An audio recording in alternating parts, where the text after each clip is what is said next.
ಈ ದೇವಿಯನ್ನ ತ್ರಿನೇತ್ರಿ ದೇವಿ ಎಂದು ಕರೆಯುತ್ತಾರೆ. ಈ ದೇವಿಗೆ ರಾಹು ಕಾಲದಲ್ಲಿ ಪೂಜೆ ಸಲ್ಲಿಸಲಾಗುತ್ತದೆ. ಈ ದೇವಿ ಆಶೀರ್ವಾದ ಪಡೆಯಲು ನವಜಾತ ಶಿಶುಗಳನ್ನು ಬಾಳೆ ಎಲೆಯ ದೋಣಿಗಳ ಮುಖಾಂತರ ತೇಲುವಂತೆ ಮಾಡುತ್ತಾರೆ. ಇಲ್ಲಿರುವ ಹರಿದ್ರಾ ತೀರ್ಥ ಕಲ್ಯಾಣಿಗೆ ಕಾಶಿಯಲ್ಲಿರುವ ಗಂಗೆ ಸ್ಥಾನ ಕೊಡಲಾಗಿದೆ. ಹಾಗಾದರೆ ಆ ದೇವಿ ಯಾರು? ಆ ದೇವಿ ಎಲ್ಲಿ ನೆಲೆಸಿದ್ದಾಳೆ? ಆ ದೇವಿಯ ವೈಶಿಷ್ಟ್ಯತೆಗಳೇನು? ಆ ದೇವಸ್ಥಾನದ ವಿಶೇಷಗಳೇನು? ಈ ಎಲ್ಲಾ ಮಾಹಿತಿಗಳನ್ನ ಈ ವಿಡಿಯೋದಲ್ಲಿ ಕೊಡಾಕ್ ಹೋಗ್ತಾ ಇದ್ದೀನಿ. ಒಂದ್ ವೇಳೆ ಇನ್ನೂ ಈ ಚಾನಲನ್ನ ಸಬ್ಸ್ಕ್ರೈಬ್ ಮಾಡಿಲ್ಲ ಅಂದ್ರೆ ದಯವಿಟ್ಟು ಸಬ್ಸ್ಕ್ರೈಬ್ ಮಾಡಿ, ಜೊತೆಗೆ ಬೆಲ್ ಐಕನ್ನ ಕೂಡ ಪ್ರೆಸ್ ಮಾಡಿ.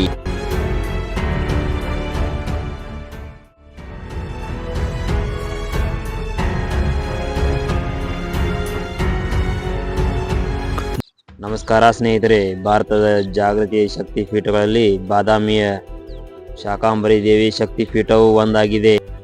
ಇವಳಿಗೆ ಬನಶ್ರೀ ದೇವಿ, ಬನಶಂಕರಿ ಎಂದು ಕೂಡ ಕರೆಯುತ್ತಾರೆ. ಬನಶಂಕರಿ ದೇವಿಯನ್ನ ನವದುರ್ಗೆಯಲ್ಲಿ 6ನೇ ಅವತಾರವಾಗಿ ಬಣ್ಣಿಸಲಾಗಿದೆ.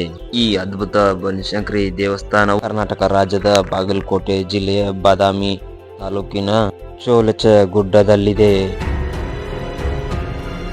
ಈ ದೇವಾಲಯದ ಬಗ್ಗೆ ಅತ್ಯಂತ ರೋಮಾಂಚನ ಸಂಗತಿಗಳೇನೆಂದರೆ, ಭಕ್ತಾದಿಗಳು ಹಿಂದೂ ಧರ್ಮದ ಸಂಸ್ಕೃತಿ ಪ್ರಕಾರ ದುರುದ್ದೇಶಿ ಪರಿಗಣಿಸಲಾದಂತ ರಾಹು ಕಾಲದಲ್ಲಿ ಇಲ್ಲಿ ಪೂಜೆಯನ್ನು ಸಲ್ಲಿಸಲಾಗುತ್ತದೆ.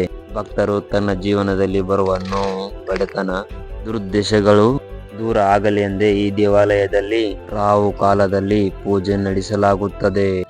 ಬನಶಂಕರಿ ದೇವಸ್ಥಾನದ ಪ್ರಸಿದ್ಧ ದಂತಕಥೆಯ ಪ್ರಕಾರ ಹಿಂದೆ ದುರ್ಗಮಾಸುರ ಎಂಬ ರಾಕ್ಷಸನಿದ್ದನು. ಅವನು ಈ ಗ್ರಾಮದ ಸ್ಥಳೀಯ ಜನರಿಗೆ ನಿಯಮಿತವಾಗಿ ಕಿರುಕುಳ ಕೊಡುತ್ತಿದ್ದನು. ಗ್ರಾಮದ ನಿವಾಸಿಗಳ ನಿರಂತರ ಪ್ರಾರ್ಥನೆಯ ನಂತರ ಬನಶಂಕರಿ ದೇವಿಯು ಯಜ್ಞದ ಬೆಂಕಿಯಲ್ಲಿ ಕಾಣಿಸಿಕೊಳ್ಳುತ್ತಾಳೆ. ಅವಳು ಆ ರಾಕ್ಷಸನನ್ನು ಸಂಹರಿಸಿ ಪಟ್ಟಣವನ್ನು ದುರ್ಗಮಾಸುರ ಎಂಬ ರಾಕ್ಷಸನಿಂದ ರಕ್ಷಿಸುತ್ತಾಳೆ. ಹೌದು, ಆ ದೇವಿ ಕಾಣಿಸಿಕೊಂಡ ಸ್ಥಳವೇ ಈ ಬನಶಂಕರಿ. ಇಲ್ಲಿ ಇದೇ ಸ್ಥಳದಲ್ಲಿ ಈ ದೇವಸ್ಥಾನವನ್ನು ಸ್ಥಾಪಿಸಲಾಗಿದೆ. ಅಂದಿನಿಂದ ಇಂದಿನವರೆಗೂ ಆ ದೇವಿ ಈ ಸ್ಥಳೀಯರನ್ನು ಹಾಗೂ ನಮ್ಮ ರಾಜ್ಯವನ್ನು ರಕ್ಷಿಸುತ್ತಾಳೆ ಎಂದು ನಂಬಲಾಗಿದೆ. ಇದೇ ಕಾರಣದಿಂದ ಲಕ್ಷಾಂತರ ಜನರು ಕರ್ನಾಟಕದಿಂದ ಹಾಗೂ ಹಲವು ರಾಜ್ಯಗಳಿಂದ ಈ ದೇವಿಯನ್ನು ಮನೆ ದೇವರಾಗಿ ಪೂಜಿಸಲಾಗುತ್ತದೆ.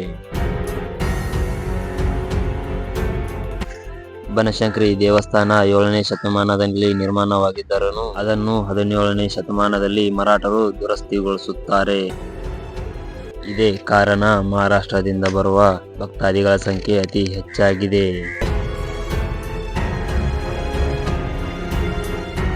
ಈ ದೇವಾಲಯವು ದ್ರಾವಿಡ ವಾಸ್ತುಶೈಲಿಯನ್ನು ಪ್ರದರ್ಶಿಸುತ್ತದೆ.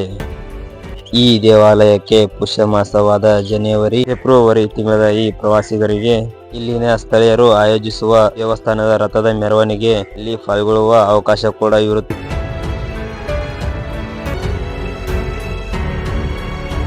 ಬಾದಾಮಿ ಸಾನ್ನಿಧ್ಯದಲ್ಲಿರುವ ಬನಶಂಕರಿ ದೇವಸ್ಥಾನವನ್ನು 7ನೇ ಶತಮಾನದಲ್ಲಿ ಕಲ್ಯಾಣ ಚಾಲುಕ್ಯರು ನಿರ್ಮಿಸಲಾಗಿದೆ ಎಂದು ನಂಬಲಾಗಿದೆ. ಸ್ಕಂದ ಪುರಾಣ ಮತ್ತು ಪದ್ಮ ಪುರಾಣದಲ್ಲಿ ಹೇಳಿರುವಂತೆ ಬನಶಂಕರಿಯಲ್ಲಿ ದುರ್ಗಮಾಸುರ ಎಂಬ ರಾಕ್ಷಸನು ಸಂಹರಿಸಿದ ದೇವಿ ಪಾರ್ವತಿಯಾದ ಚಾಲುಕ್ಯರ ಕುಲದೇವತೆ ಎಂದು ನಂಬಲಾಗಿದೆ.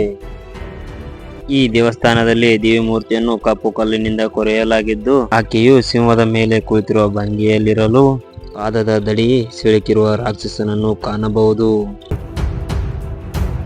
ತಾಯಿಯ ಬಲಗೈ ಸುಜ್ಞಾನ ಸಂಕೇತವಾದರೆ ಎಡಗೈಯು ಶೌರ್ಯದ ಸಂಕೇತವಾಗಿದೆ.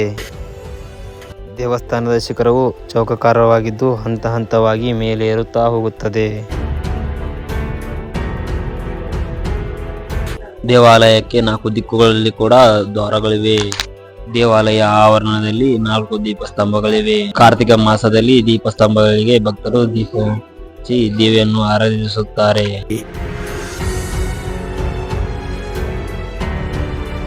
ಪೋಷಕರು ನವಜಾತ ಶಿಶುಗಳನ್ನು ಬಾಳೆ ಎಲೆಯ ಮುಖಾಂತರ ತೇಲಲು ಬಯಸುತ್ತಾರೆ. ಸ್ನೇಹಿತರೆ, ನೀವು ಕೂಡಲ ಸಂಗಮ, ಬಾದಾಮಿ, ಐಹೊಳೆ, ಪಟ್ಟದಕಲ್ಲಿಗೆ ಹೋದರೆ ದಯವಿಟ್ಟು ಬನಶಂಕರಿ ದೇವಸ್ಥಾನಕ್ಕೆ ಭೇಟಿ ಕೊಡಿ. ದೇವಿಯ ಆಶೀರ್ವಾದ ನಿಮ್ಮ ಮೇಲೆ ಇರಲೆಂದು ನಾವು ಆಶಿಸುತ್ತೇವೆ. ಅಲ್ಲಿವರೆಗೆ ಜೈ ಹಿಂದ್, ಜೈ ಕರ್ನಾಟಕ, ಟೇಕ್ ಕೇರ್.